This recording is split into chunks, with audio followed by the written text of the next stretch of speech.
this new document. So this is going to be a motion for a change of venue. First and foremost, Big Blue, are you surprised that a change of venue was requested? No, they had already mentioned it a few times, but that's what they were going to want, that they think that they would have a fair trial somewhere else. I agree. I wasn't surprised, and I think that he's going to end up getting it. I'll read through it real quick. It says, it comes now, Bryan Kohberger through his attorneys hereby move this court for a change of venue. Bryan Kohberger requests a jury pool from outside Latah County. Motion is pursuant made to the 5th, 6th, 8th, and 14th Amendment. A fair and impartial jury cannot be found in Latah County owing the extensive inflammatory pretrial publicity.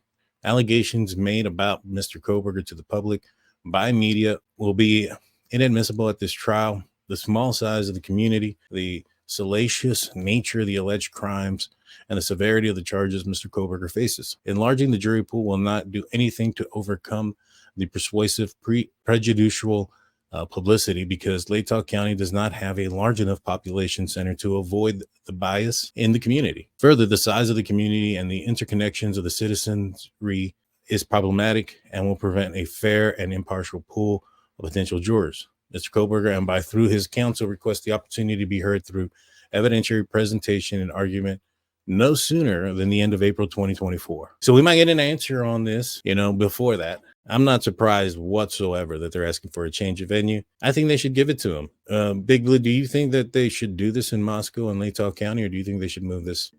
I mean, I think it's probably best if they do move it. Maybe they can have the trial even sooner, because the excuse is they can't have it there during the spring or fall because of the schools. So what if they move it to a county where there is no, college there, and they can have the court sooner?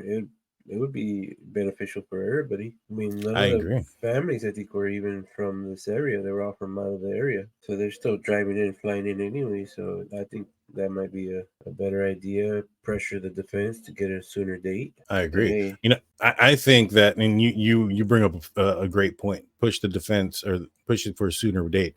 I think the fact that they're wanting to, well, let me put it this way. I think the prosecution played their hand. They said that they can only do this for 6 weeks, or not through 6 weeks, but through the break time in between spring and fall sessions, right? In the summertime. The problem with that is you basically put yourself out there that if you cannot do it by the following summer, that you have to push it out an entire year. Now, that's not fair to the victims. That's not fair to Bryan Kohberger. He deserves to go to trial in the moment that he is ready to go to trial, or is deemed appropriate to be ready to go to trial. And just pushing it out because, the prosecutor feels that it would favor the city, the school, and the university more if this trial was pushed to that time frame. And when you listen to what Ann Taylor said in their most recent hearing, she mentioned and brought up that this was going to take longer than 6 weeks. And she thought it was going to take about 12 to 15 weeks. Now,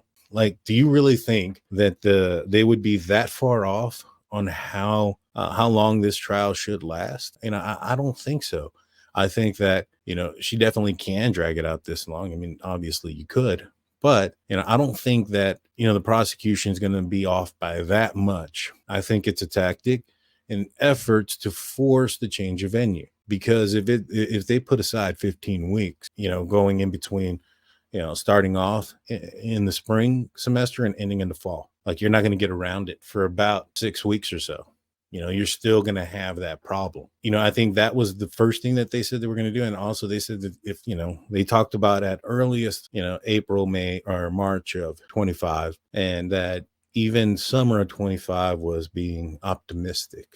I'll tell you this, if they don't change the venue, by then, or if they deny this, they're going to try to push it to pass the summer of 2025 and then try to go to court before the summer of 2026 in efforts to push this somewhere else. If that's the case, we're just going to go in a big circle. It's the same thing that we're saying about the defense. You can say it about the prosecution in this situation. You're just going to go in a big old circle and end up right where you're at, and it's going to just take more and more time. To give Kohberger and his attorneys the change of venue, if the case is that strong, they shouldn't worry. You know what I mean? What do you think, Blue? Yeah, the only thing that would be affected is, I think, is nothing, because they don't have the house nowhere to walk through. The evidence can be bussed and housed in the evidence locker wherever they go. Mm-hmm. The witnesses can travel. The families can travel. I think it'd be a win-win. Hey, and they can do the trial sooner. I agree. Do you think that if they were to change the venue here, and I think that if they end up doing that, we might see something in January 25. Yeah, I'd say You know what I early mean? 25, maybe preliminary hearing in November, October. Like most cases, they try to get a preliminary hearing in those times. Well, they already passed that. They already passed the preliminary hearing. Yeah, They they're chose right. the indictment. Yeah, so Yeah, they're ready to go to trial, yeah, and I don't see it happening. If it passes the summer, you have a brief area right then and there between September and early November. Once you get into like the Thanksgiving time frame, forget it. There's too many holidays. So I think that you have to probably get this thing going in October. And if it doesn't get going in October, based on the time frame that they're allowing for this to happen, this definitely isn't going to start until at least January 25. yeah. No, I think You know what I'm saying? that sounds more like a realistic number if they can change the venue, and it ain't about worrying about the schools and hotels. Yeah.